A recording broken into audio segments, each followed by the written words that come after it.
Welcome, welcome, welcome to the film review show with fireworks. Now, on the menu today, we're looking at a rather unusual comedy by the world's most unusual film director. Please give it up for Lars von Trier's The Boss of It All.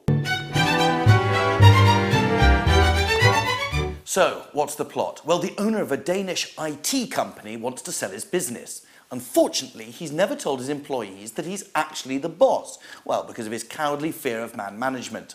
As a result, he has to employ a wildly pretentious actor to come in and pretend to be the boss. Cue mayhem. Mortimer, clips please. Vi skal bare lige have klaret den her. Det er hemmeligholdelsesaftalen. Du siger, at du ikke har skrevet replikker før. Ja, hvorfor ikke, må man spørge sig selv. Det er en kort og koncentreret tekst. Ja. Men den siger meget mere, end den siger. Nå. Jeg havde faktisk håbet på, at den ville sige så lidt som muligt. Men det er en fantastisk tekst. Repressalerne kan nok virke lidt voldsomme, men det er jo jure, ikke? Altså, det vigtige er, at du holder det her hemmeligt. Jeg skal holde det hemmeligt. Du skal holde det hemmeligt, ikke? Altså, det er du vant til, ikke?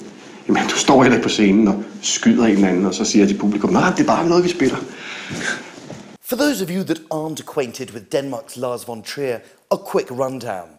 Raised by nudist communist parents, what a combination. Trier rapidly became one of Europe's hottest directors when he won 2 Best Film Awards at the Munich Film Festival in the 1980s, whilst still at film school. Now, his world changed forever in 1995 when his mother revealed on her deathbed that his dad wasn't his real father. Mummy, the postman's here. When considering his mother's honesty or lack of it, Trier decided to make films that centred around truth. The result was a new cinematic movement called Dogma 95, and it had 10 rules, and they're as follows. The film must be done on location, music mustn't be used, the camera must be handheld, the film must be in colour, optical filters are forbidden, the film mustn't have superficial action, the film must take place in the current world, genre movies are unacceptable, the films can't be shot on widescreen, and the director mustn't be credited. On paper, Trier's list sounds like a recipe for the worst movies ever made, but amazingly he went to cook up some absolute gems, including The Idiot, Bjork's Dancer in the Dark, Dogville and Mandalay. The Boss of It All is interesting for being his first out-and-out comedy. Does it succeed? Well, yes and no. What you basically have here is a slightly pretentious version of Ricky Gervais's The Office. Indeed, it would be tempting to think that this film was a direct adaptation of The Office, in that it deals with an idiotic boss and the uncomfortable politics of business life.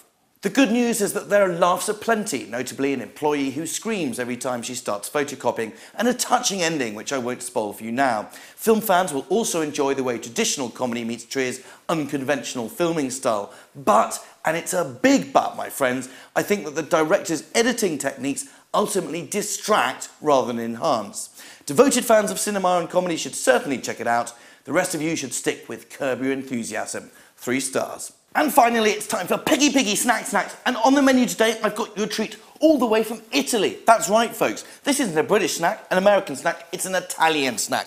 It's called a Togo, it's called a double fondant, or double fondente, with some kind of Italian accent. I don't know whether that's anything approaching an Italian accent, but nevertheless, let's try the snacks. Now, on the front, this looks enormous. It looks like a wagon wheel. It looks like something that will fill my mouth for 1,000 years plus. But here's the revelation. When I went inside earlier today to do a little bit of preliminary research, I had an enormous surprise, because that enormous wagon wheel is this tiny little player. I was shocked. I almost wanted to call the manufacturer and say, this is misrepresentation of your goods. But nevertheless, let's give it a go. Let's give it the fair and honest review that we like to see on the Piggy Piggy Snack Snacks.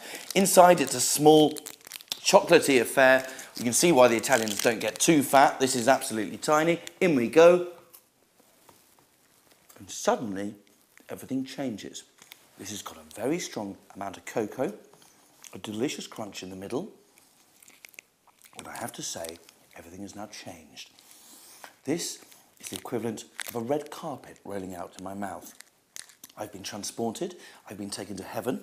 I wish to roll in this, I wish to lick it, I wish to smear it, not quite all over my face, but at least some of my cheeks, so that later in the day I may pull and lick and taste once again. This, ladies and gentlemen, is that rare beast. It is a lie in terms of the packet, but it is an absolute inspiration in the mouth, and as a result, I'm going to give it 5 stars.